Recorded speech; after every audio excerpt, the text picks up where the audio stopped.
З духовки взято стекло.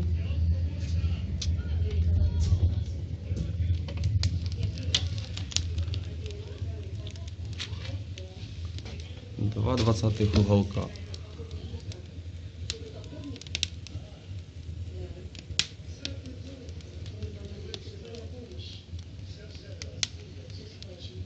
Полоса выдвинута.